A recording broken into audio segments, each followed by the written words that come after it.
Ladies and gentlemen, in wishing you the compliments of the season, may I also bid you a very good evening.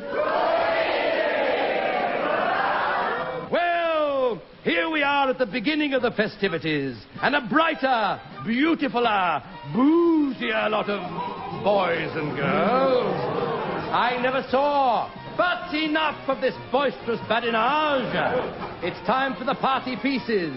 Let us sit back and refresh ourselves with a breath of nostalgia. And it is nostalgia this hour, a romp through the archives of Christmases on the radio. That was John Hewer at the Players Theatre in London in 1972. And I'll be going back as far as 1931, when the BBC attempted its first round-the-world link-up to what was then, of course, called the Empire. Well, Christmas is always supposed to be mainly for children, but I'd just like to put on record I still haven't tired of it. But there is something about kids and Christmas, especially kids and the Nativity play. These ones were interviewed by Harold Williamson in 1963. Mary and Joseph have come to Bethlehem. It is very late at night. Here is an inn. Perhaps they will have room. Have you any room where we can stay? No, I am sorry. All my rooms are full. Oh, dear. Haven't you any place where we can rest? Well, perhaps I could find room for you in the stable. Follow me. Before Harold talks to the stars backstage, can I just interject and ask, does anybody know when kids stop speaking with full stops between each word? What's it like when you've learnt your part and you have when you do the play? Oh, that was great. Was it really? Why? Because you see, all the people were laughing at Howard Snell because he had coffee beans all over. He had makeup on, and she was going to put some lipstick on, and Howard said no. Did he? Yeah. Why did he say no? Because he didn't. He didn't want to be like a lady. Why do you do a nativity play? Well, to remind you of Christ being born. Well, why should we be reminded of Christ being born? Because Christ was a wonderful person. He could make people better. What do you say? Old age pensioners come and we remind them about Jesus Christ. The old age pensioners are in the audience? Yes. And do you think they need reminding of Jesus Christ? Yes, because it's a very long time ago when Jesus Christ was born. What do you think is the spirit of Christmas nowadays? Well, most people look upon Christmas just as a joyful, pleasant time for buying Christmas presents and the joy of giving and receiving. Well, is this a bad thing? Well, I think it's a bad thing, really, because we get too much of our own way as children. So what are we going to be like as adults when we should really be praising God? You realise they're in their 40s now. I wonder how they turned out.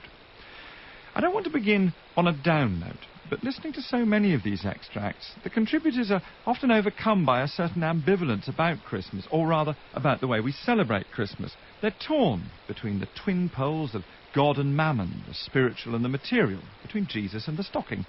Here's Joyce Grenfell and Spike Milligan, both from the early 60s, and neither of them being funny, but rather more contemplative.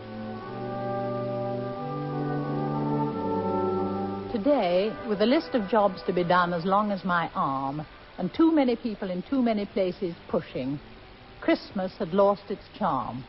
What with neon signs blazing and dazing as they changed, and Santa Clauses every other yard, and nothing left in the shops.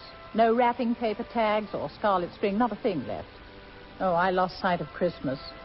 Well, it's not for me anyway, I said. It's for the children. And I waited, tapping my foot on an island in mid-traffic, while the light stuck deliberately to prevent me or anybody else getting anywhere. Oh, Lord, I said. Thank heaven there are no more shopping days to Christmas. Christmas? Oh, Christmas. I'd forgotten. and through a crack in a man-made world, I caught a glimpse of the glory and the good of Christmas.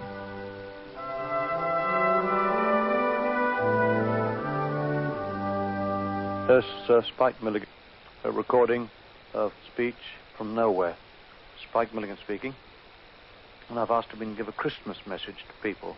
And whereas happiness is a good thing to have on Christmas Day, somewhere in the back of our minds there's an incident of a child being born in whose honor these festivities are supposed to occur. I myself can never be quite happy because the world isn't quite happy. In fact, it's far from happy.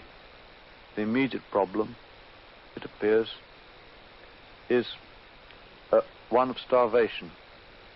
I am waffling on, aren't I? But I'd like you to know I'm not reading from a script. This is coming straight from inside me to you. Everywhere in the world, at this moment, there are people, maybe a family of a mother, a father, and one child, the same number as the Hurley family, and they could genuinely be starving today. And this isn't an old East Lynne story. This actually is happening now as I speak.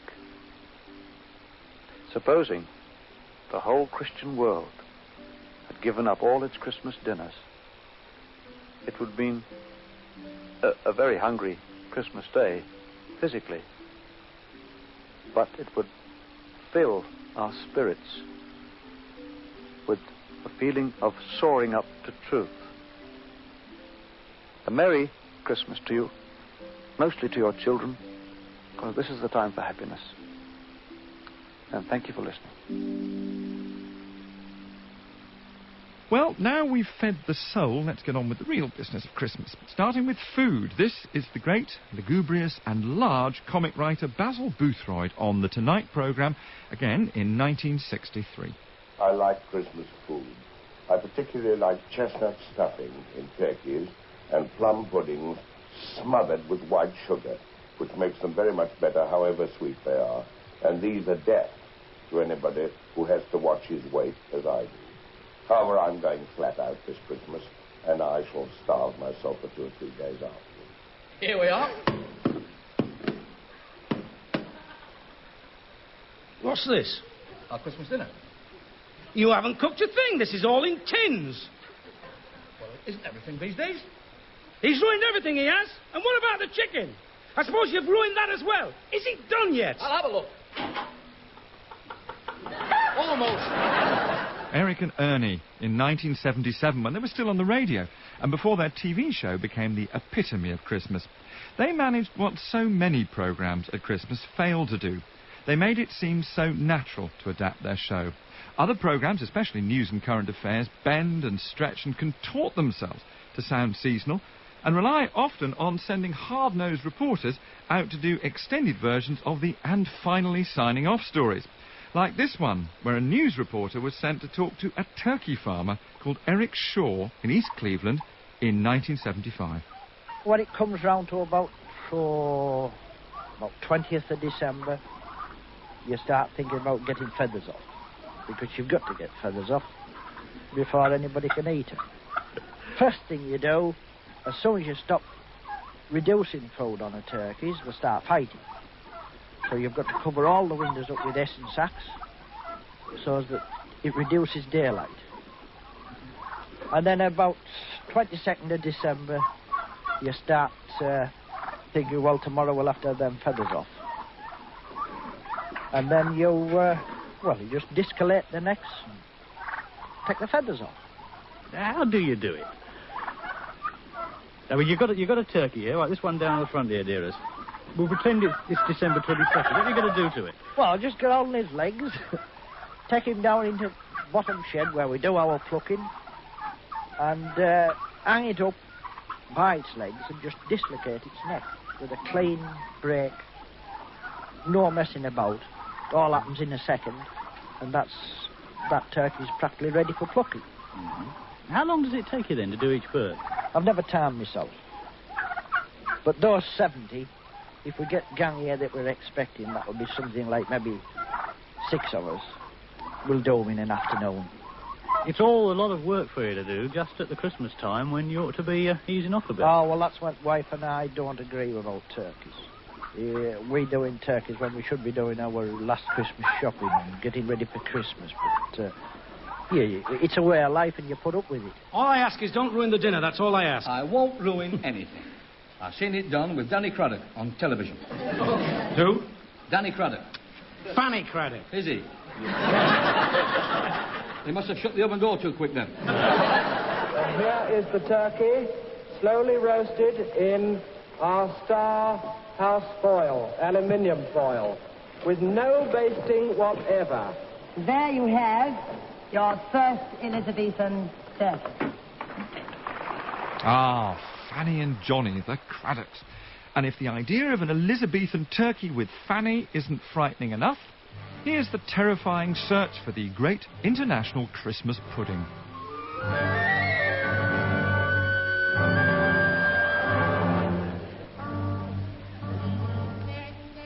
Following the tracks of the Ringy-Berbers, Blue Bottle led us to the great mud-walled city of Aistak-Ton. Yes, there it is, Captain.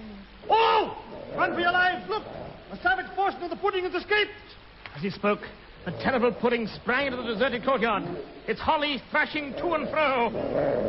Quick! Quick! Put the dish cover on!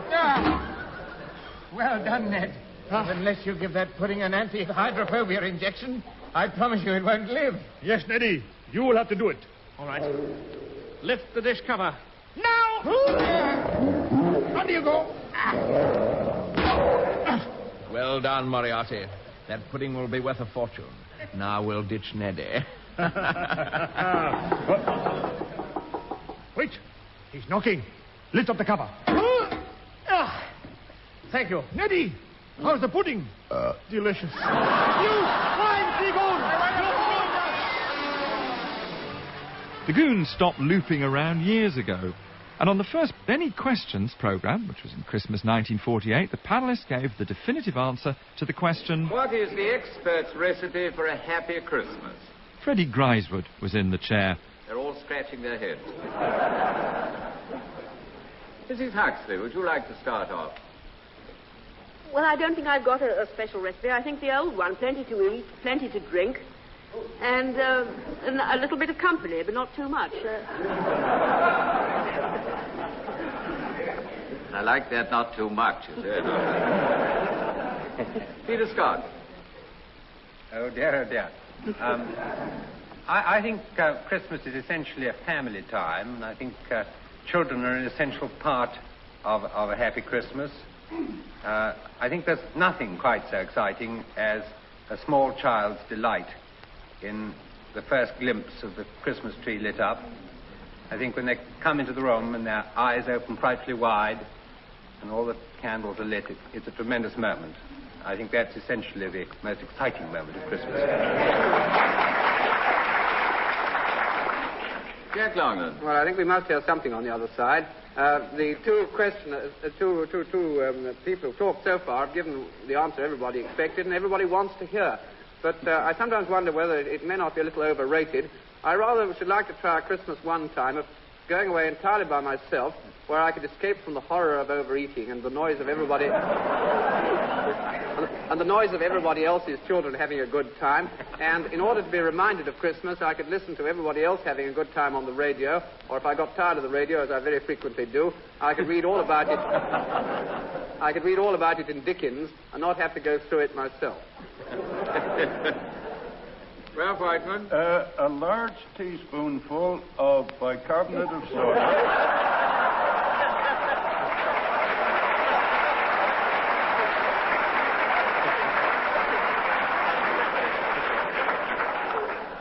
How people laughed at simpler things then.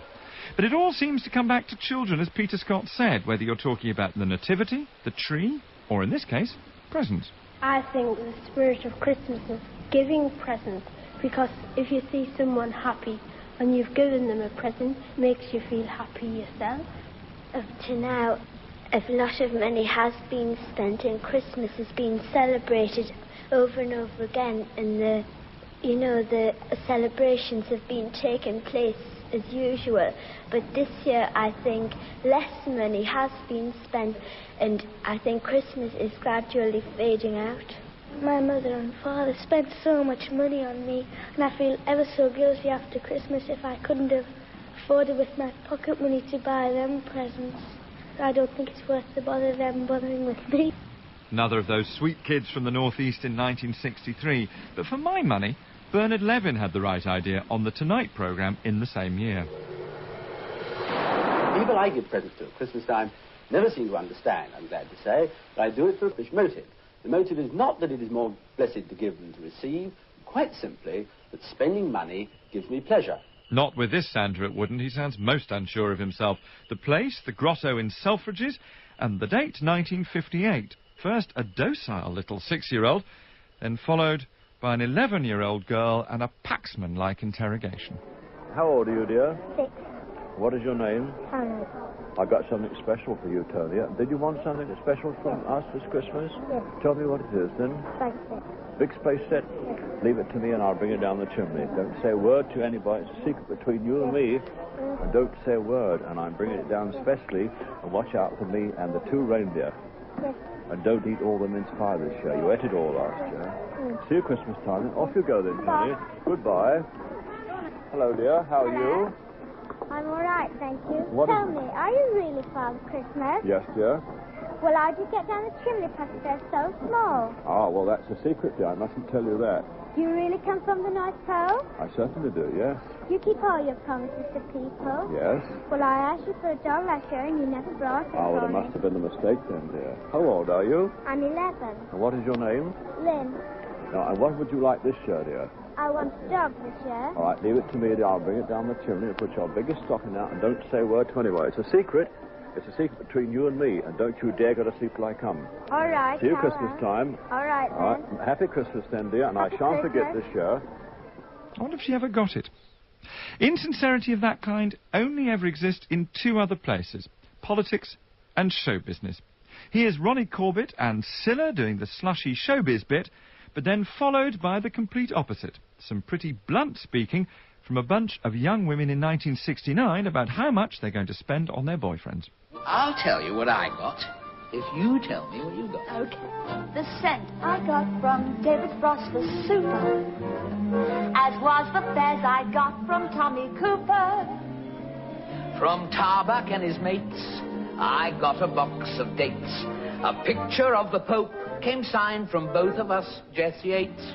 I got a new LP from Des O'Connor.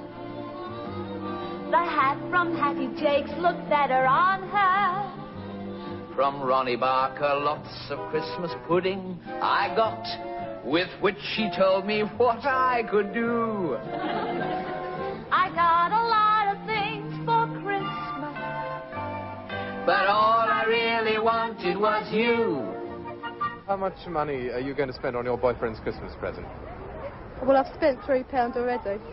Do you buy a present just for one boy? Yeah. And do you expect to get back from him a present as valuable as that you're giving him?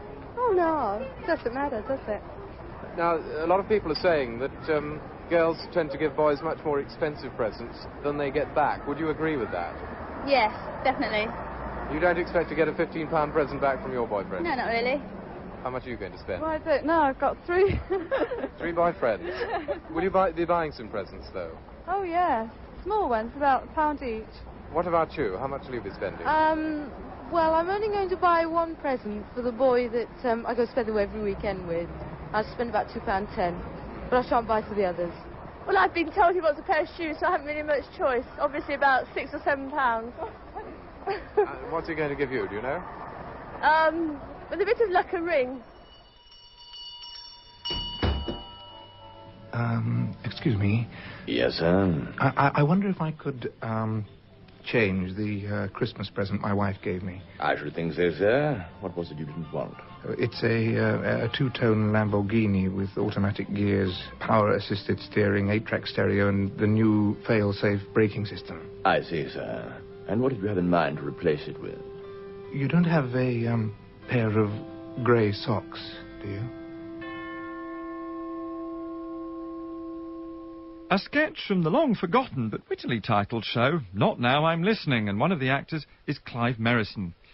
A two-tone Lamborghini and an 8-track stereo. No bonuses there for guessing it was from the 1970s. 1977, in fact. A couple of years after, Roy Hudd reminded the troops how you really pay for Christmas. Deck the halls with cards and holly, how I love to hang our Christmas cards. They're so comforting and jolly, I don't mean the ones with kind regards. No, the cards that deck the halls so are the ones that pay for our excess.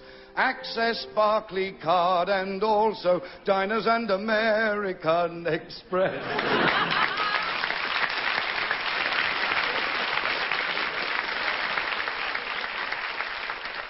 BBC Radio at Christmas has always sought out people who are celebrating the festivities in strange places. The North and South Pole, the far continents of Africa and India. In 1940, one reporter went to one of the air raid shelters in London. I've been round the streets most nights on one job or another, but I've never seen anything to equal this shelter for comfort and cheerfulness. All the people come from a nearby block of flats. There's a family atmosphere, and the place looks fine. There are flags on the walls and pictures of film stars, and the children have hung paper streamers all around. Do you find that people find them fairly comfortable? Oh, yes, there's no doubt about that. Whether the all clear goes at 11 o'clock at night or 6 o'clock in the morning, they say, we're not turning out, we are stopping here until breakfast is ready. And that's as far as they get. And they're all fairly full every night, are they? Oh, yes, they're full to the capacity, all nicely squeezed up, warm and comfortable, like birds in the nest sort of thing. Everybody was laughing and joking. And if there was any noise from outside, they started singing. There's a lot of singing in the shelter, and a good deal of local talent.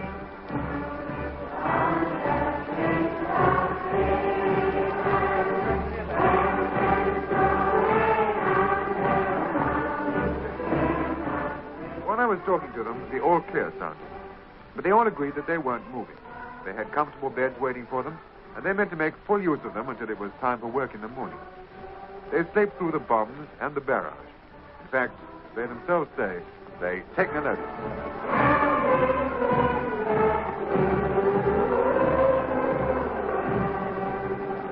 Ah, the plucky Brits. They were, actually. Must have been terrifying. Although I don't know whether more or less than this.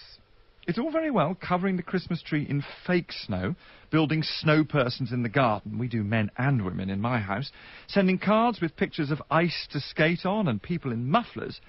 But you wouldn't actually want to go somewhere that cold for Christmas. But in 1941, by then Admiral Sir Edward Evans, told of doing exactly that when he was a much younger man.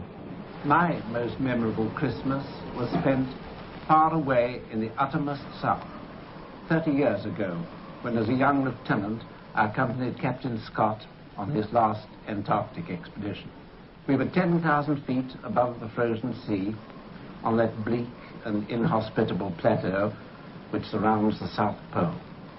Christmas Day, 1911, found our two tiny green tents pitched in latitude 86 degrees, the only objects that broke the monotony of the great white glittering waste that stretches from the Beardmore Glacier head to the pole and far, far beyond.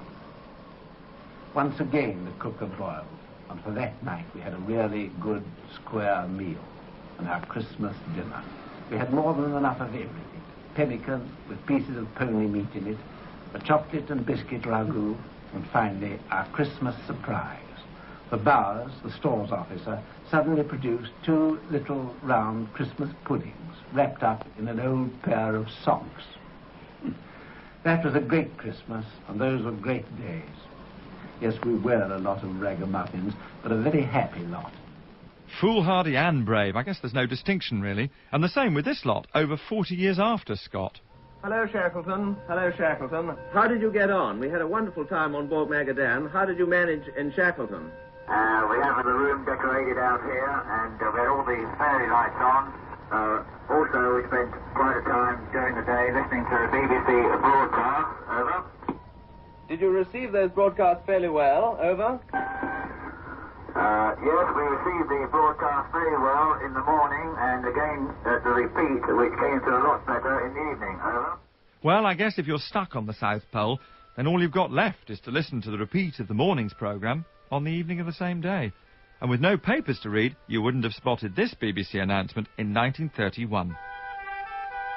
On Christmas Day, greetings will be received by English listeners from remote corners of the British Empire.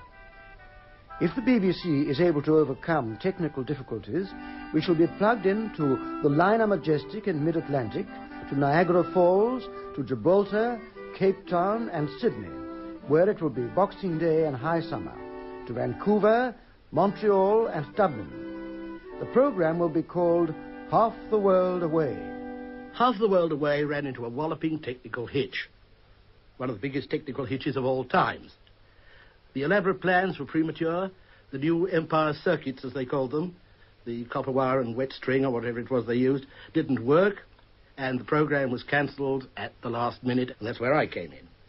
Well, I happened to be on the premises at Savoy Hill, producing Jessie Matthews in Songs from the Shows, when I was asked to provide a substitute for Half the World Away, with only 36 hours to go. Well, that nowadays sounds rather frightening, but then it was rather fun. Eric Mashwitz and I sat up through the night writing sketches, and Harry Pepper and I knocked up a few songs, and within 36 hours we'd had the show typed, rehearsed, and it was on the air. John Watt, the producer, rather dangerously admitting that they knocked up a few sketches and songs. Don't give the game away, John. But the following year, on its 11th Christmas on air, the BBC did manage its world link, as Howard Marshall explained. Well, it really was. It was a very important broadcast, but it was performing one of its major purposes. It was bringing people together around the world. And it was a very formidable responsibility. And it was always a great thrill when you were leading up to the final moment when the King came. Of course, the first of those broadcasts was 1932, when King George V spoke to his people for the very first time. Through one of the marvels of modern science, I am enabled this Christmas Day to speak to all my people throughout the empire. I take it as a good omen that wireless should have reached its present perfection at a time when the empire has been linked in closer union. It became, for one thing, a traditional way of life, and the Christmas Day, everybody automatically switched on. But it was a memorable experience, and incidentally, it was a very great technical triumph in those days. Then, the year after that, they managed to link all the way round the world, and not just halfway. To Bethlehem, 19 centuries ago, came 3 wise men from the east, following a star. The star is gone, not now to be seen, yet the good tidings of great joy are to all people still, and the origin of our greetings on this day. We send this toast to the people of the Empire, westward round the world. London calling Dublin. Hello, Dublin. It falls to the Irish Broadcasting Service as representing the most Western European country to pass on today's greetings from the peoples of England, Scotland and Wales to the peoples of the Dominions on their journey westward around the world. Are you there, Bermuda? Goodbye, Dublin, and thank you. Bermuda calling Ottawa.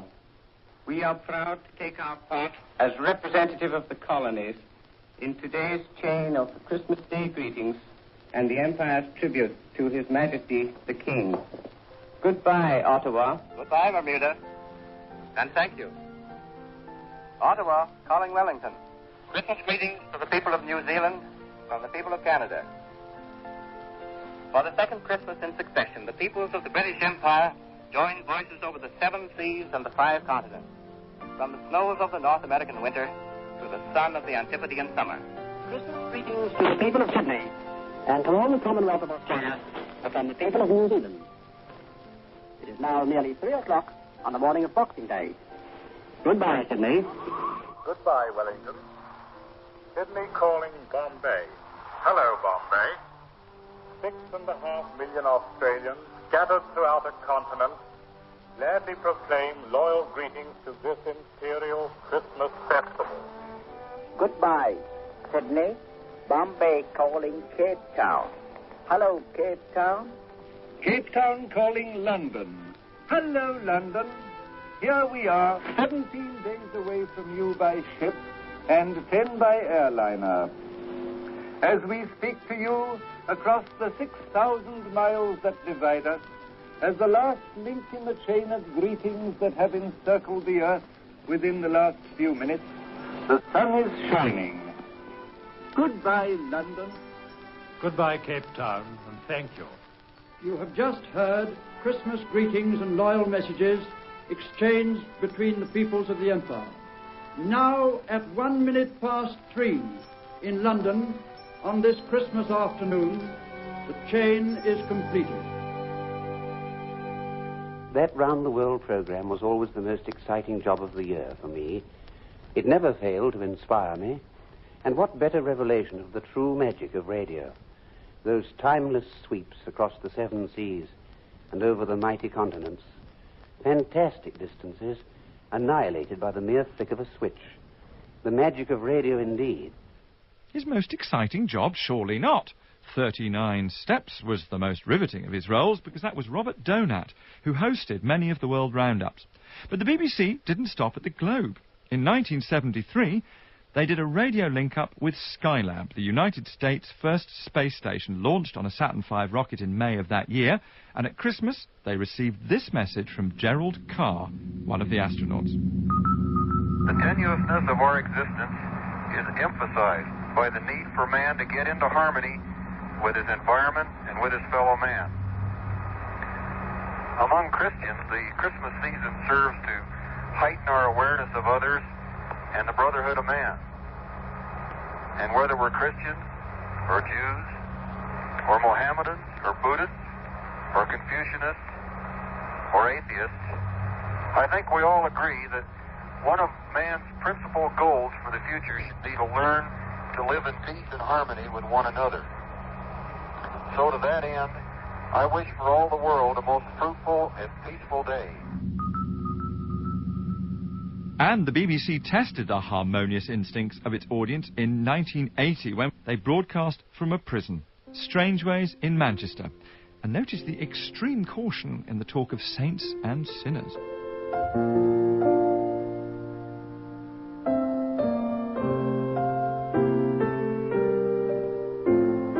If Christmas means anything, it means that we all share in it, and that's why BBC Radio Manchester, trying to reflect Christmas, arranged a poetry competition at Manchester Strangeways Jail. Now, nobody's trying to say that they're saints in Strangeways. They're in there for reasons which they know all too well. But it is Christmas in Strangeways, just as it is outside. Vincent comes from Oldham. He's just 16 years old. He's on remand. Christmas won't be the same this year. I've sinned and now must pay. Christmas won't be the same this year. Now I've lost that precious day. Christmas won't be the same this year. No presents, cards or toys. Christmas won't be the same this year for all the Strangeways boys. Christmas won't be the same this year, away from all I know. Christmas won't be the same this year, except perhaps the snow. Christmas won't be the same this year, with all my days prolonged. Christmas won't be the same this year, wish I'd never wronged. Christmas won't be the same this year, away from all things nice. Christmas won't be the same this year, until I've paid the price. Christmas won't be the same this year, I'm counting all the days. Christmas won't be the same this year, here in old Strangeways.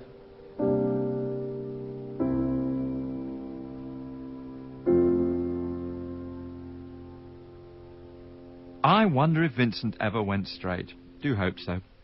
Well, take a deep breath, put on your tap shoes, turn on the black and white telly because it's the early 60s, and this is the showbiz section where we drown in schmaltz and pizzazz, starting with... It's Christmas night with the stars.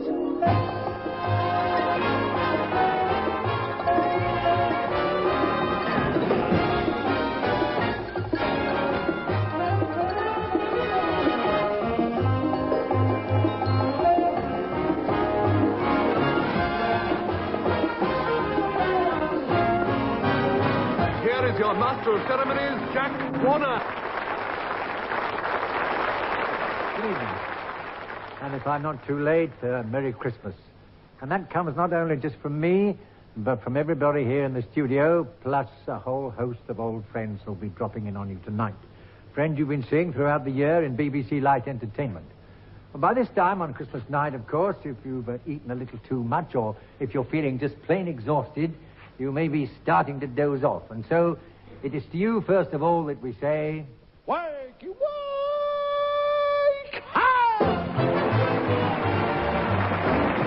The extraordinary Bill Cotton. And did you listen carefully to the introduction music? Behind the orchestra, there was definitely a mouse in clogs running up and down the bottles in a wine rack. What is that instrument? Is it a xylophone? Anyway, by way of a shorthand whiz through what programmes do at Christmas to bend themselves to fit, I thought we'd dispense with the programmes themselves and instead rely on the men who know. One-time Loose Ends regulars Martin Plimmer and Michael McGuinness from BBC Two in 1991 and their short history of Christmas on the telly.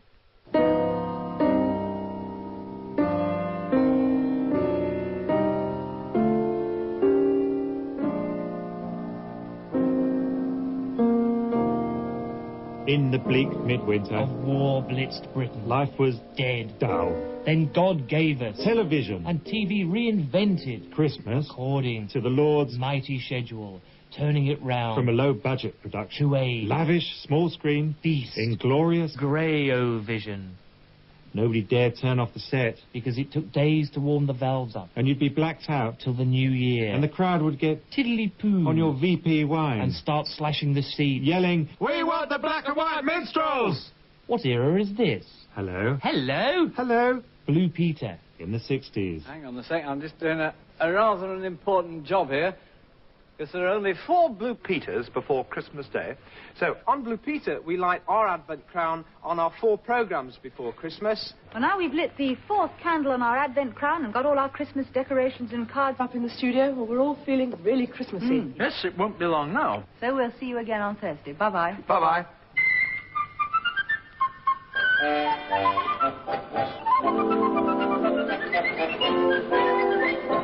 In an effort to spoil all this fun, BBC Two was wall-to-wall opera and films about lonely Swedish families living on an island with a dog who loses his appetite. Then came the age of colour, volume, glee. Down. Enter the 70s. Top of the Pops Christmas special. Music has never been better. Trousers have never been bigger. Merry Christmas, everybody. The Morecambe and Wise special was Christmas TV's finest hour. With each year a surprising star guest, like Glenda Jackson. All men are fools, and what makes them so is having beauty like what I have got. What do you think of it so far?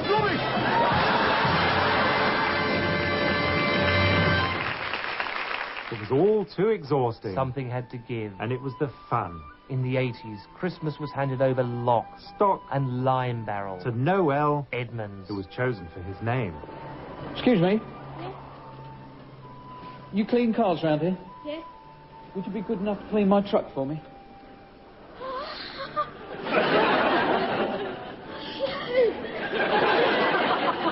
What do you mean it's me? What, didn't you think I'd turn up? Raid the archives. Open the vault. Get back to the traditional values of Christmas. To a time when everyone smoked Will's Wits. Even children. In toothpaste ads. A time when a man could buy his wife an iron for Christmas and still get a kiss. And then Eric Idle proved that anything he could send up in Rutland Weekend Television could never be as bad as Max Bygraves in real life. Christmas weekend on Rutland Weekend Television starts tonight with the traditional hospital Christmas show. This year, Christmas Night with the Scars comes from St Solly's Hospital, Pinner, where many famous television stars will be going to have a look at some sick people. It's an unfortunate time of the year to spend in bed all day on drugs, and so a lot of the stars will be getting up and going to the hospitals. And what's wrong with you? I got burnt there. Did you? How did it happen? Over a power station. Over a power station? What were you doing? Bird nesting. Oh dear, and how long have you been in here? About 8 months. 8 months. Any little boys and girls looking in, would you advise them to go bird nesting over power stations in future? No, it's shocking, isn't it? It certainly is, Max. And I've got something in my wallet that says, in the event of an accident, please can I not be visited by Max Bygraves. In looking back, you always have to remember not to judge things out of context. But this is the oddest thing we found in the archive. It's fun, it's even rather kitsch. But boy, talk about stereotypes. The Kentucky Minstrels from 1940. This is the BBC Home Service. Tonight, being Christmas Eve, the Kentucky Minstrels invite you to come and hear them at Mr. Interlocutor's residence, where they are preparing for the Christmas party which is about to follow. Say, everybody got a drink? Yes. Well, I think this is the moment to drink a toast to our worthy host. Yeah, that's right. I wish you health, a little wealth, a happy home and freedom. Yeah. And may you always have true friends and ne'er have cause to need them. Yeah. Here's one. Here's champagne to our real friends and a real pain to our sham friends. That's good, Sam. Bravo, yeah. We've toasted our sweethearts, our friends, and our wives. We've toasted each other, wishing all merry lives. But now I propose you the toast that is best. 'Tis 1 in a million and outshines the rest. Don't frown when I tell you this toast beats all others. But drink this last toast, boys. A toast to our mothers. And now, boys, now listen. What about our old friend Campbell? What's your idea of a Christmas entertainment? Now, just you listen here to me. This is my philosophy.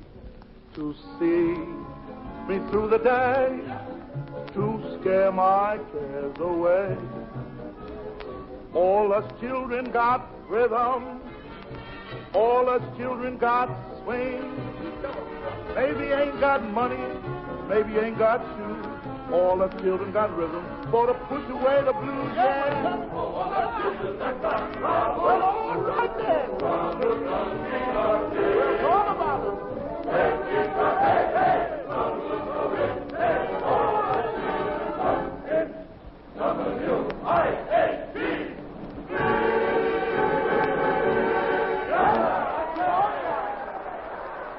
Our old friend Tambo. That's Tambo with a T. Amazing what a difference one consonant can make. Ladies and gentlemen, Gracie Field's Christmas Party.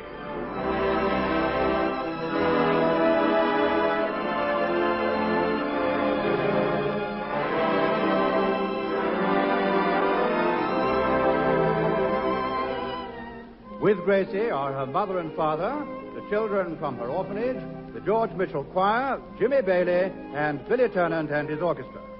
Ladies and gentlemen, our Gracie.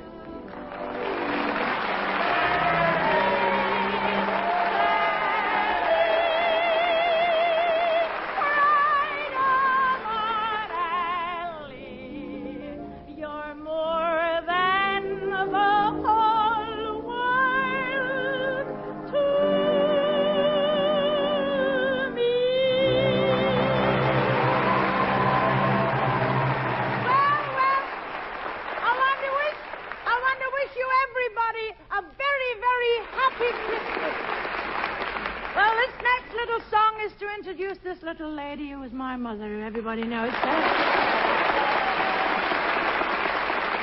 Mother and I are going to sing a little song that I used to sing when I was a little kid, and we didn't have a piano because we couldn't afford one in those days, so I used to make funny noises and make banjo fancy noises, and I used to do the banjo noises to Mother singing Old Folks at Home. Way down upon the Swanee River, far, far away, there's where my heart is turning never.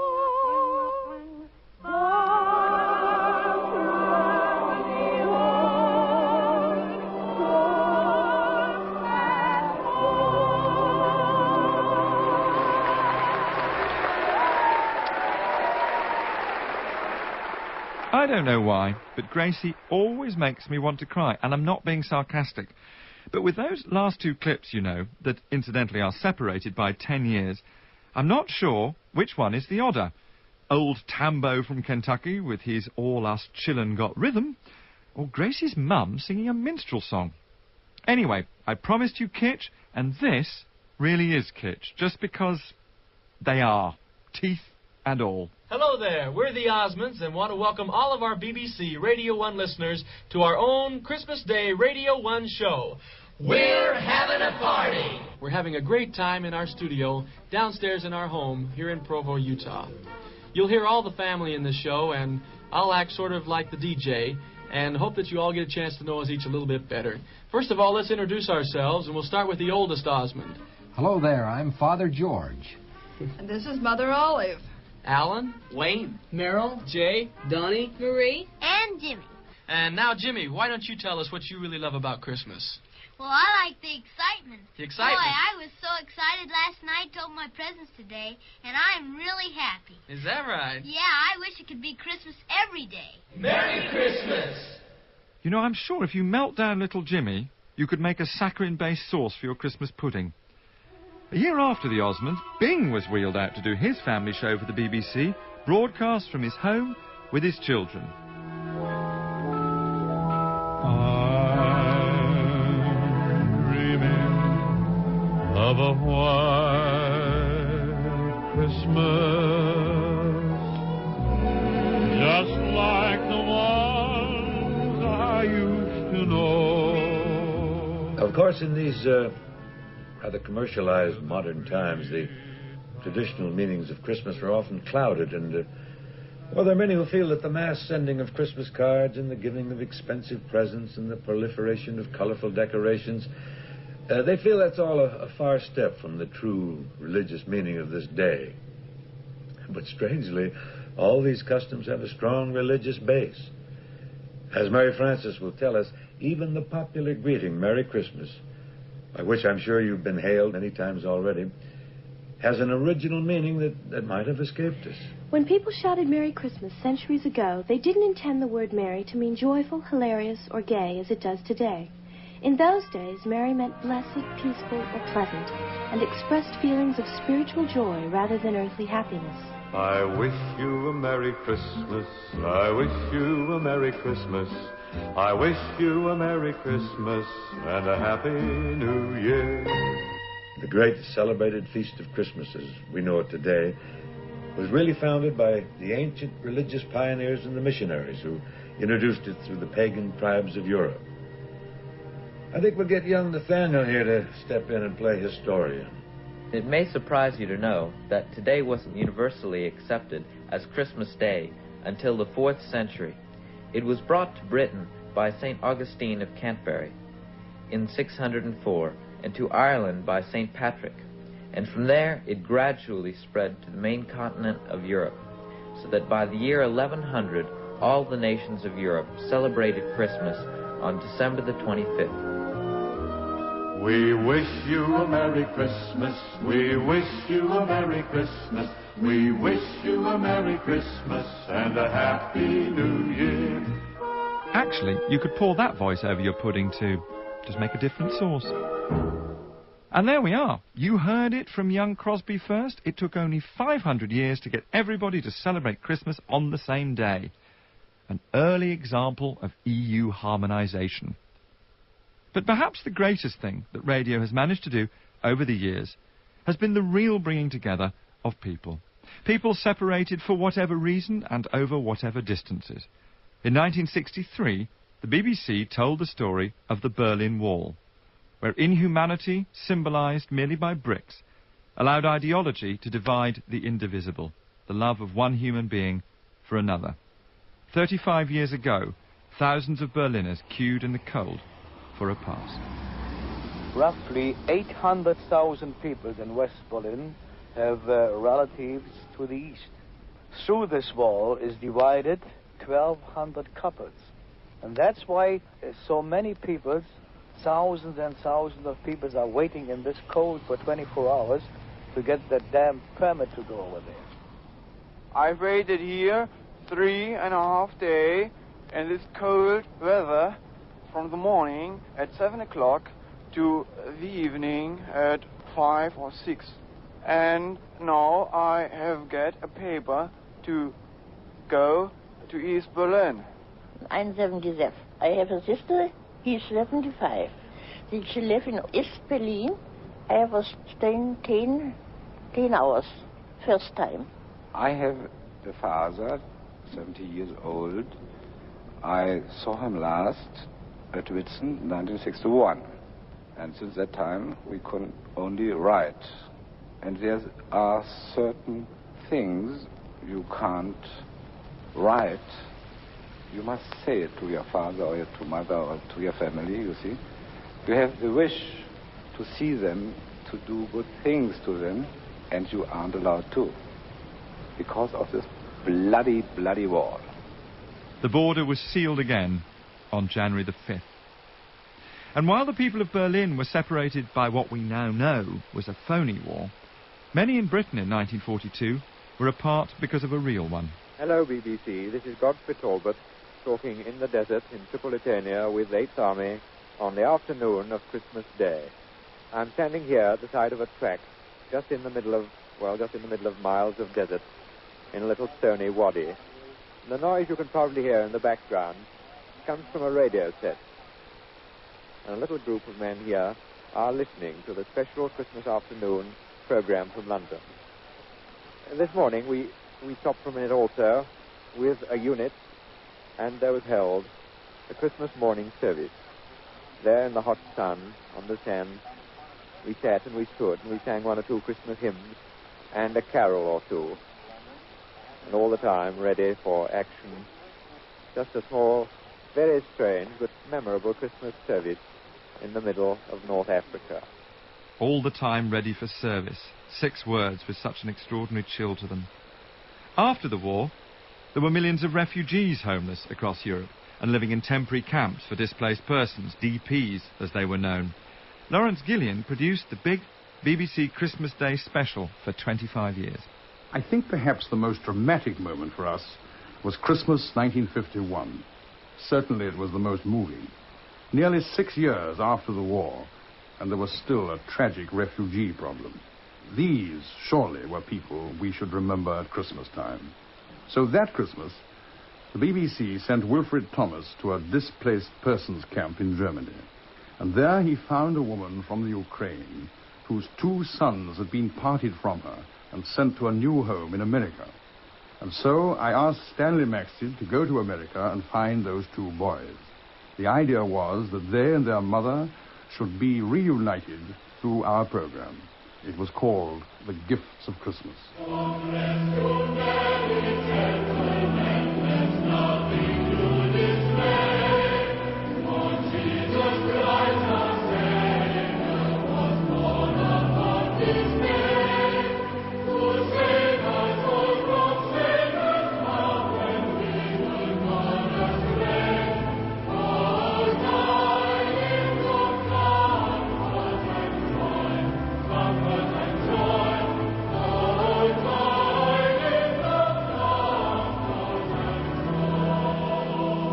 I remember so well that afternoon, sitting at the control panel and giving the cue that brought in Wilfred Thomas's voice from that DP camp in Germany.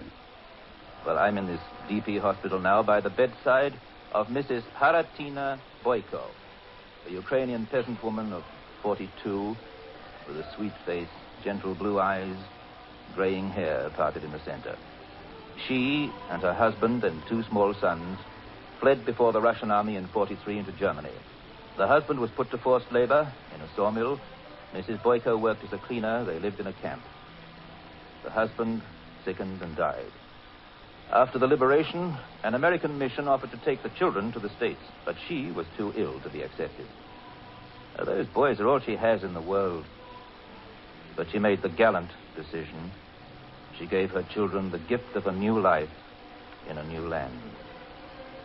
We're bringing her, as a Christmas gift, the voices of her 2 sons. This morning, Stanley Maxted is waiting in the home of the foster parents in Baltimore, USA. Can you hear me, Stanley? Come in, Stanley Maxted. Yes, right, Wilfred Thomas. Mrs. Boyko, I don't suppose you can understand me. Perhaps Wilfred Thomas will get someone to translate. But your two fair-haired sons, Paul and Victor, are looking wonderfully well. And before we go any further, kids, just speak to Mother and let her hear your voice, will you? Hello, Martha. This is Paolo. Martha, Happy New Year. Victor? This is Victor, Mother. We wish you a Merry Christmas holiday, Mother darling. Now, Haratina, Legion, you speak to them. Say something, sweetie. Come on now. Бог с вами, мои сыночки.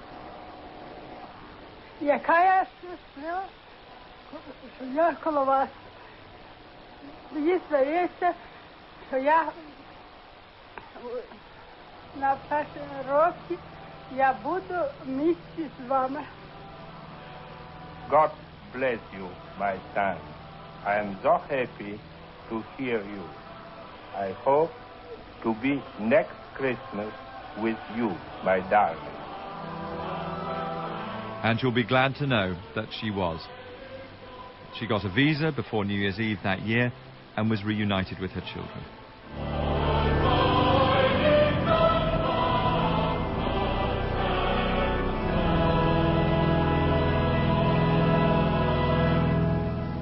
May all your Christmases be merrier than the last, and may you all have a very, very happy New Year. Bless you all, and I can't say fairer than that, can I, Ducks? You certainly can't. A very happy Christmas to you all. And don't forget to hang up your stockings. A Christmas Gander was written and presented by Simon Fanshawe and produced in Manchester by Gavin Fuller. Now, tomorrow in the classic serial, Alice continues.